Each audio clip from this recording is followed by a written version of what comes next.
আপনাদের যাদের একমাত্র গোল হচ্ছে ভালো একটা সরকারি চাকরি পাওয়া, বিসিএস ক্যাডার হওয়া অথবা ব্যাংকে চাকরি করা, তাদের কিন্তু ভালোভাবে প্রিপারেশন নিতে হবে।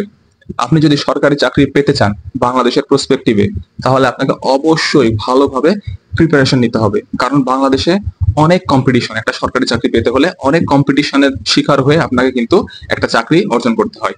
তাই এই কম্পিটিশনে আপনাকে টিকতে হলে আপনাকে প্রিপারেশনটা খুব ভালোভাবে নিতে হবে।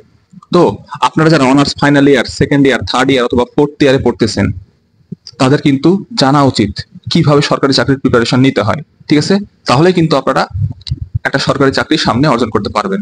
তো এখন প্রশ্ন হচ্ছে, সরকারি চাকরির প্রিপারেশন নেওয়ার প্রথম স্টেপটা কি? মানে প্রথম কোন স্টেপ দিয়ে আমরা শুরু করব সরকারি চাকরির প্রিপারেশন নেওয়া? আজকের এই ভিডিওতে এই বিষয়ে আলোচনা করব। তো ভিডিওটি মনোযোগ সহকারে শেষ পর্যন্ত দেখুন। তো সরকারি চাকরির প্রিপারেশনের শুরুর স্টেপটা হচ্ছে, আপনাকে আগে প্রথমে বেসিক ক্লিয়ার করতে হবে ম্যাথ আর ইংলিশের। শুরুর স্টেপ হচ্ছে এটাই।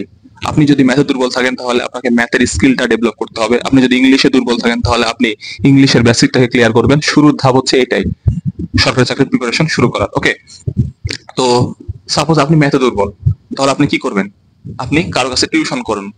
আপনার কোনো বড় ভাই যদি থাকে ম্যাথে ভালো, তার কাছে আপনারা প্রাইভেট পড়তে পারেন, অথবা অনলাইনে অনেক কোর্স রয়েছে, ম্যাথের একটা অনলাইনে কোর্স করে নিতে পারেন।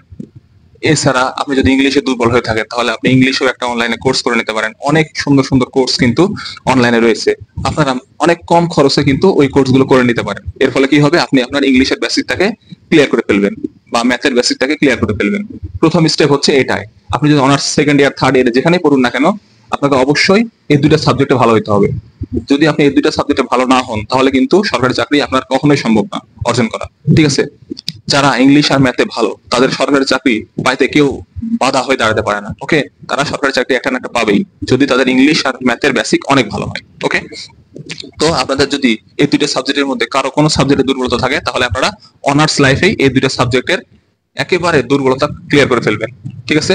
অনার্সের পর কিন্তু আপনারা সময় পাবেন না, আর ওই সময় ধৈর্যও থাকে না ভালোভাবে পড়াশোনার। তাই আপনাকে এই কনসেপ্ট গুলো ক্লিয়ার করে নিতে হবে, ইংলিশের বলেন ম্যাথের বলেন, যদি আপনি দুর্বলতা থাকে আপনার মধ্যে। ঠিক আছে?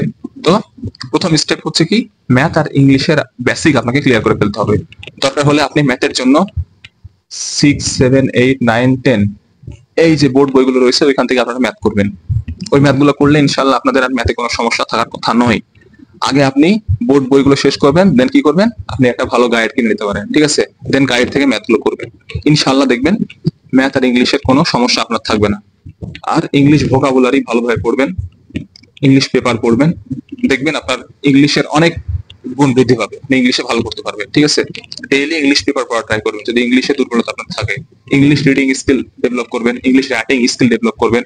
মানে ইংলিশের বেসিক আপনার ক্লিয়ার থাকতেই হবে, ইংলিশ আর ম্যাথ। ঠিক আছে?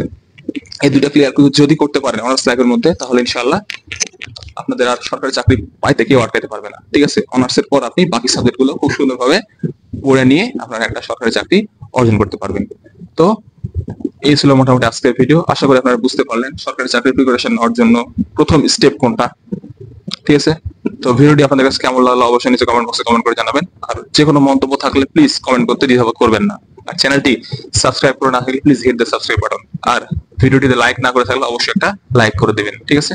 তো আজকে আসি, দেখা হবে নেক্সট ভিডিওতে। সেই পর্যন্ত ভালো থাকেন, সুস্থ থাকেন। আপনাদের জন্য শুভকামনা রইল। আল্লাহ হাফেজ।